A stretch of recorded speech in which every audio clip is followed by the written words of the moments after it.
How does a cartel take power? How does it gain control of this local area that you mentioned and then grow, take control of a region? And how does it do so in this dynamic relationship between politicians and the military and the police force? It's a thing that happens over time.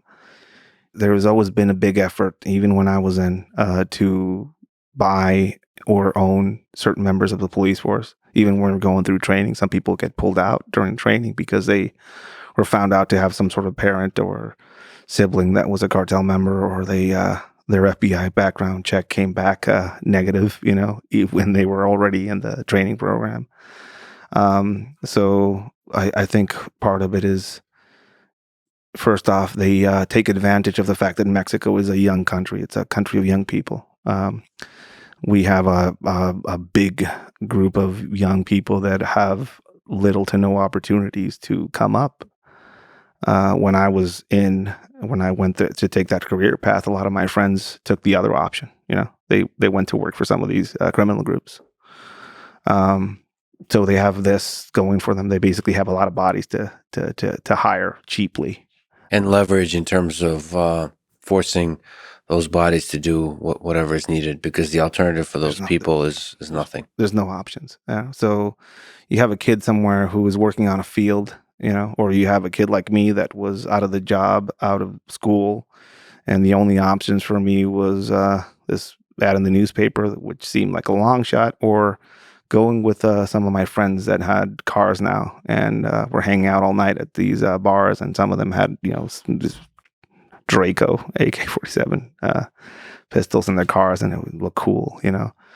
So there is a trajectory. There's many trajectories possible in your life where you could have been still operating in a criminal organization in Mexico. Yeah, I mean, there's not a lot of options. Do you think you'd be good at it? I don't know. I mean, I'm pretty good at what I do now, which is teaching people how to detect it and kind of fight against it. So I think I have a sense that the skills transfer pretty well. That's also the dark side of this whole thing. A lot of the people that I used to work with, I know things, and I have some training, and I had some specialized training, and I currently do. I've done presentations for the Secret Service and the FBI, and you name it. I've gone there and shown them what I do. A lot of the people that I used to work with who are out of the job are in the wind, and some of these people are way more trained than I am. It's interesting the reason why I get looked for and they ask me questions is because I actually have the experience. That my university was the most dangerous city on the planet. And when people ask me about some of that stuff, I could speak from experience as far as encountering some of that directly. Some of the people that I used to work with who were way better at it than I am are in the wind. Yeah. Interesting thing in Mexico, if you are of a police organization and you get fired or you quit, you are ineligible to join another police organization. That discounts you. So for somebody like me who was a professional operations group member or police officer in Mexico of that region, there's no options for me outside of that. So they themselves basically have created this inescapable box for some of these people that go into that line of work. And where do they go after? I've heard offers of $12,000 to join some of these organizations out there. Plus, they get benefits, not like the government. I'm still waiting for my liquidation, my liquidation check. This has been out of service for like 6-7 years. I'm still waiting for my check. So some of these people, it's obvious that the opportunities are presented to them out there are stronger. And again, the youth is what gets eaten by this war, and that's one of the main things that they start with, just the youth. We had a phenomenon in Tijuana, late 90s, early 2000s, called the narco juniors. Narco juniors are basically bored middle class or upper class families had kids that were bored, and they just joined some of these cartel groups. These cartel groups saw in them opportunities to get into regular industry, to go through the family businesses, to kind of establish themselves, use some of those businesses for storage, or figure out how to use some of their transportation businesses for drug muling. So this is how they start in getting into different areas, that they regularly couldn't. And, that's how it starts. You owe somebody, they get into paid protection type schemes, which are also common all over Mexico. And sooner or later, they start owning businesses, and they regulate some of their income, so they become part of the local economy in a big way. I had this experience in Sinaloa where we were driving down this shitty street, and all of a sudden it became a cool, nice, little curvy highway type thing. And I looked around there. It's like, this is a nice road. And the guy was with me. He said, "Yeah, the cartels built it." You go to some of these towns, and the cartels are the government there. They build the hospitals, they build the churches, they build the schools. COVID happens, they're enforcing the mask mandates. They're out enforcing the mask mandates, the stay-at-home policies. They're the ones delivering supplies to the townspeople in bags, courtesy of so-and-so cartel. So they become the Robin Hood characters of their environments. If they're smart, these groups basically turn into that, Robin Hood, stealing from the rich and giving to the poor, or at least that's the projection that they give. What's the role of violence in this operation? Extreme. It used to be that there were rules, as you say, like, don't go after kids, don't go after women, but all those things are gone now. They had been gone for decades, I think. The escalation of violence, you kill one of mine, I'll kill four of yours. You kill four of mine, I'll go after your family because you were in hiding. There's stories of high-level cartel people getting their sons and daughters murdered, mutilated, and revenge killings. So I think it's at a point where it's spiraled out of semblance of a rule set as far as who can get exposed to some of this violence. Those highly produced ISIS videos where they show torture and executions, according to some of the sources that I've talked to here in the United States that were looking at that phenomenon, they said that it seems to be that was influenced by some of the narco blog videos that were coming out of Mexico in the early 2000s. Basically, that some of these groups were the first ones that got wind of the fact that you can export terror or the horror that an execution has through social media. Way back when Facebook was a bit more of a wildland area, you could see these in news feeds, videos of executions, tortures, and stuff like that coming out of Mexico. On Facebook? Way back when. Wow. This was a different time. For people who criticize social media and the moderation, it's a tough job because the brutal world out there.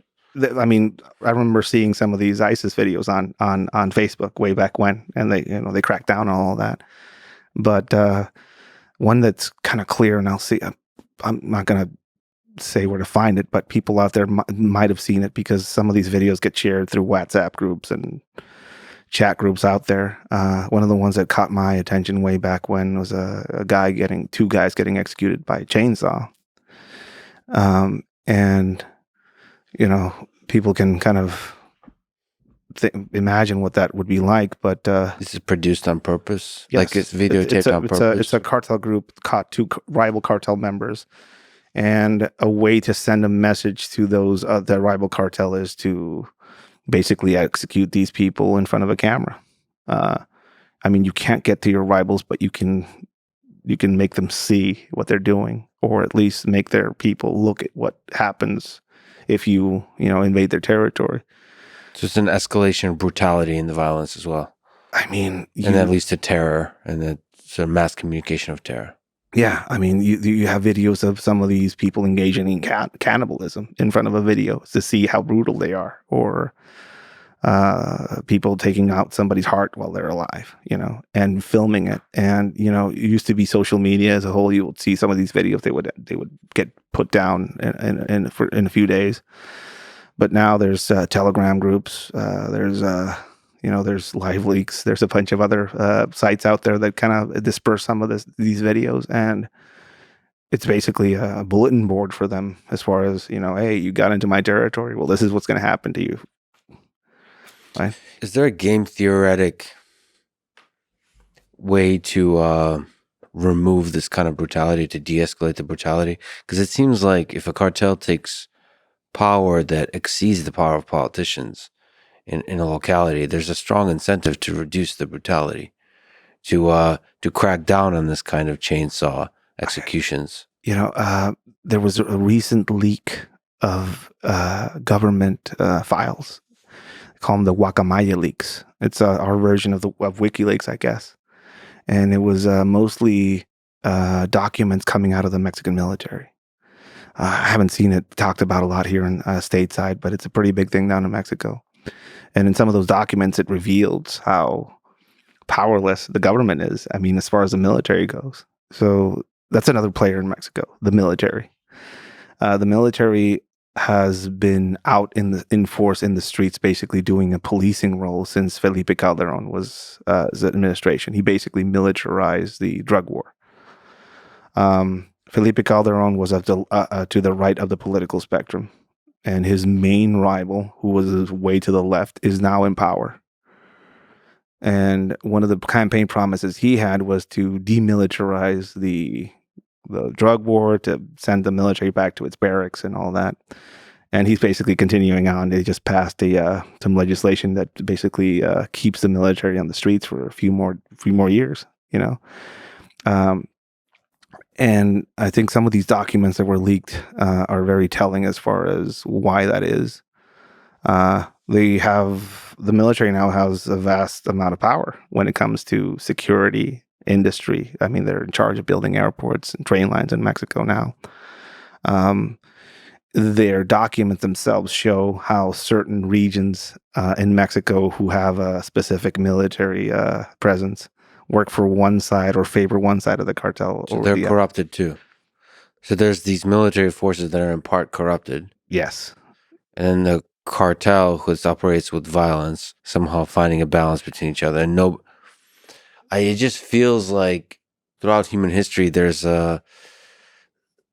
dictators or leaders that come into situations like this and really crack down on the violence. Yeah. So it seems like that's not happening. It seems like there's a kind of market of violence happening here. There's a systemic amnesia that happens every presidency in Mexico. So president comes in, he has 5 to 6 years to do whatever he needs to do, and he does everything. And as soon as he's gone, everything he did, even what was working, gets chopped off. Police organizations get defunct or their names get changed. Uniforms change. So there's a lot of turnover everywhere. Every 5 years, federally, there's a turnover, and things change. What about the cartels? Do they persist? Yeah, the leadership persist. I mean, the Sinaloa cartel has had a figurehead behind it since the 80s, the same one. I mean, it's a federation of smaller cartels that are all kind of linked up, but pretty much historically, who's considered the head of the Sinaloa cartel, El Mayo Zambada, has been there since the 80s. So in a way, yeah, he's persisting. He's surviving all of these presidencies. Again, these documents that were leaked are a clear sign of what strengths and weaknesses there are as far as the government's main weapon against some of these criminal groups, which is the military. And if people doubt this, they can look it up now online because all these documents are out there. But, just a clear thing. The Mexican Navy or the Marina doesn't work with the Mexican Army. They don't speak to each other. Mm-hmm. So that should tell you everything you need to know as far as trust. That could be just bureaucratic dysfunction. They don't trust each other. Are they both struggling with the problem of corruption? Some of these documents that are already out there talk about the ports in Mexico, which are probably the main conduit of precursors of methamphetamines and precursors of things like fentanyl into the country. They're operated and guarded by the Marina, right? So these things are happening under their watch. And then you get talk about the Army in certain places basically working counter cartel operations to specifically one side, not another, as far as the rival groups out there. And we have a long history of some of these military groups going rogue. Los Zetas are a prime example of this. These special forces units that basically turned around and went to work as bodyguards for the Gulf cartel, and then decided to. But what they basically did was an internship with the cartel. They went out there, did bodyguarding for the Gulf cartel, and then realized they can do a better job than they were doing, so they started their own, sparking off one of the bloodiest kind of like internal cartel wars in Mexico's history.